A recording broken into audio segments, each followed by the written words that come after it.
creo que lo vamos a poder escuchar bien. Le pedí un análisis sobre este caso de Ángeles. Bueno, tenemos dos análisis diferentes, doctor, y buenas noches, Pablo, ¿cómo estás? De acuerdo a las variantes y esta nueva que se ha introducido, que si bien no descarta la hipótesis del delito contra la integridad sexual, no asegura la existencia de lesiones típicas que así lo indiquen. Yo creo que en primera instancia tenemos que analizar dos o tres cuestiones relacionadas con el hecho. El primero es la muerte de la víctima, si es o no subsidiaria a otro delito. A ver, si estamos en presencia de un delito contra la integridad sexual o su tentativa, o un delito contra la propiedad o su tentativa, la muerte ha sido necesaria en función de que bien la víctima era conocida por la víctima previamente o porque lo podía reconocer. Estas son las dos posibilidades que hay, donde el criminal conduce a la víctima a la muerte subsidiariamente a otro hecho que no es el homicidio, sino un delito de otra naturaleza, o, por el contrario, una tercera posibilidad es que el homicidio sea realmente el hecho central y no subsidiario a otro. Ok, o sea, una de las hipótesis podría ser justamente el hecho de matar para ocultar otro delito. En realidad, doctor, cuando nosotros tenemos las violaciones seguidas de muerte, a la conclusión que hemos llegado y en todos los hechos donde nos ha tocado participar y trabajar, estamos realmente en que la muerte sobreviene porque el criminal quiere asegurar la impunidad sobre el hecho que es subsidiario, que es el del delito contra la integridad sexual. Claro. A veces esto ocurre también en los delitos contra la propiedad, es lo que comúnmente se llama el homicidio criminis causa, ¿verdad? Tal cual. Y luego está la posibilidad de que se trate de un homicidio donde el central es provocar la muerte de la víctima y asegurar su resultado. El mecanismo también es otra cuestión que tenemos que tener en cuenta. Acá aparentemente, Raúl, la estrangularon con una soga. Sí, esto lo ha acreditado la autopsia ya. Sí. Lo que todavía no está acreditado, Raúl, es la violación.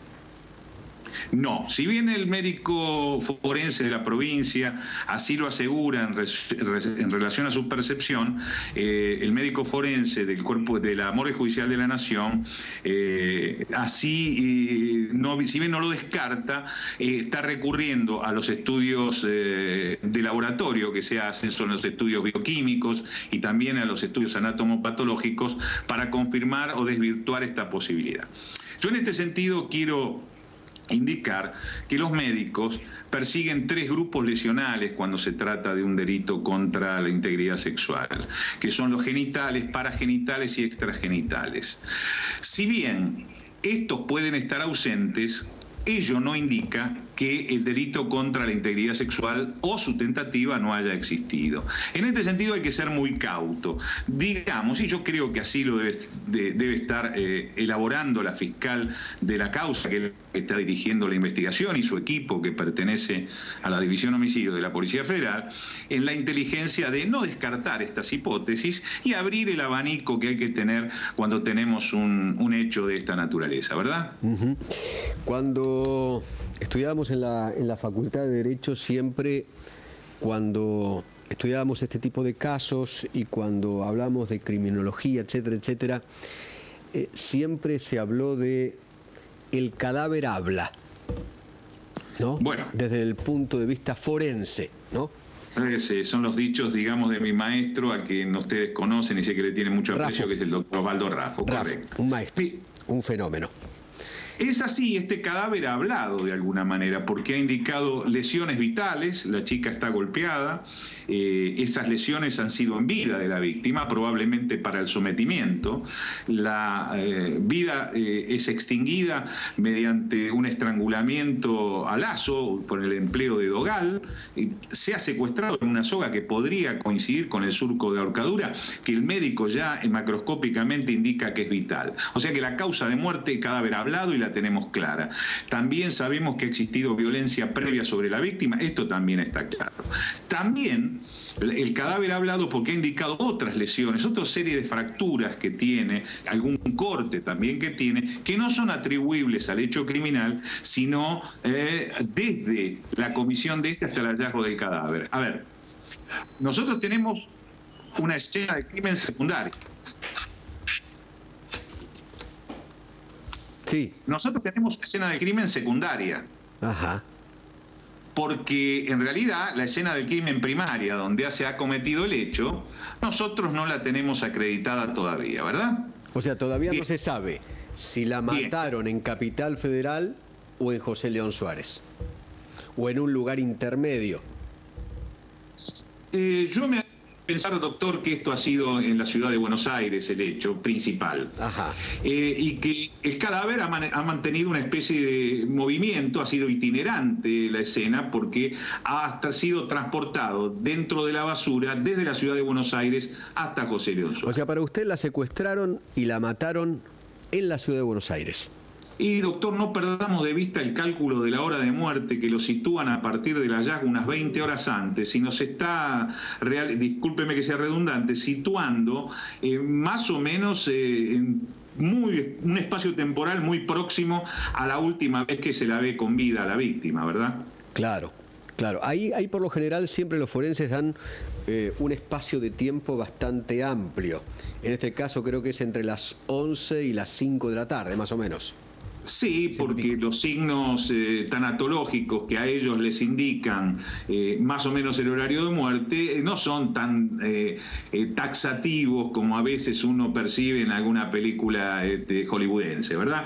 Ellos dejan lo que se llama una ventana de probabilidades y dicen entre tal hora y tal hora. Pero esto lo está situando más o menos temporalmente, hora más, hora menos, a partir de la última vez que fue con vida por sus compañeros de la clase de gimnasia, ¿verdad? Así que yo me animo a aventurar en este sentido que lo más razonable es pensar que el hecho ha sido en la ciudad de Buenos Aires. ¿A usted le da la sensación que estamos ante un crimen perfecto o no? Porque hasta ahora no ha aparecido, nadie vio nada, nadie escuchó nada, aparentemente ninguna cámara de seguridad de la zona tiene una imagen certera de lo que ocurrió. Y ojo que yo pude recorrer hoy a la mañana el lugar. Y el lugar es muy concurrido. Pasan colectivos, taxis. Muchos choferes de taxi toman cafecito por ahí, descansan. Hay colegios, edificios, gran movimiento.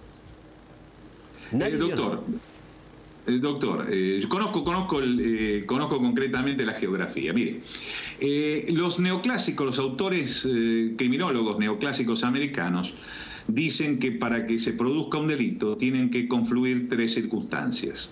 Tiene que existir un bien, tiene que existir ausencia de vigilancia y tiene que existir un delincuente motivado. Dicen que si estas tres circunstancias concurren, se va a producir un delito. Ahora vamos a traer esto al hecho del que estamos hablando. Sí. Tenemos un bien que es la niña. Sí. Tenemos la ausencia de vigilancia, que no es la falta de policía, es la falta de policía, de iluminación, de transeúntes, etcétera, de las no cámaras de seguridad, etcétera, que es lo que favorece geográficamente la zona al criminal. El criminal se motiva y el hecho se precipita. A ver, nosotros tenemos que pensar en dos variantes extremas. El criminal perseguía a esta víctima puntualmente o el hecho se precipitó y la víctima apareció al azar. Si le agrego una, o la conocía, o se conocían entre sí.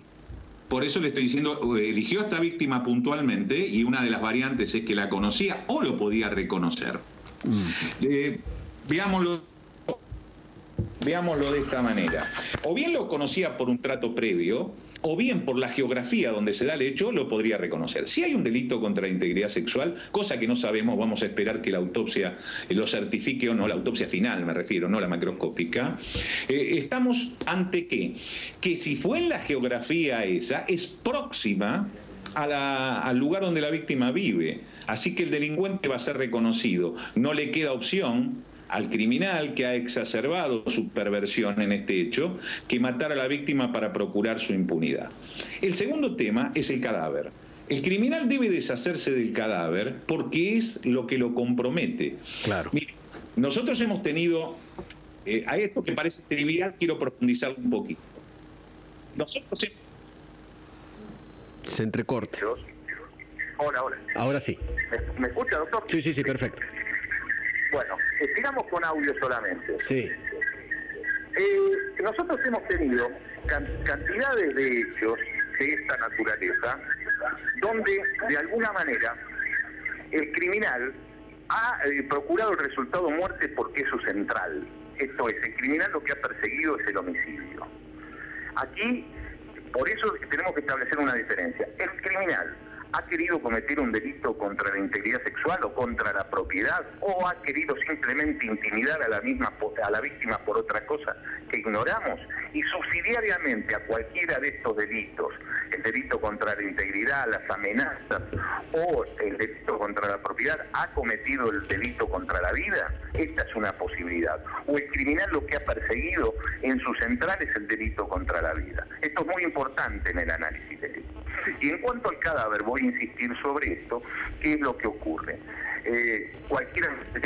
Obviamente un cadáver que presenta la violencia de un hecho criminal va a comprometer al autor, pero yo me refiero a decenas de hechos que hemos tenido nosotros, donde por ejemplo ha existido un delito contra la integridad sexual, donde se comete en un lugar que es neutral para el criminal y ha abandonado el cadáver en el lugar de ataque. Esto ha sido muy estudiado por los americanos y lo hemos llevado a práctica en nuestras investigaciones en Argentina en los trabajos sobre perfiles criminales.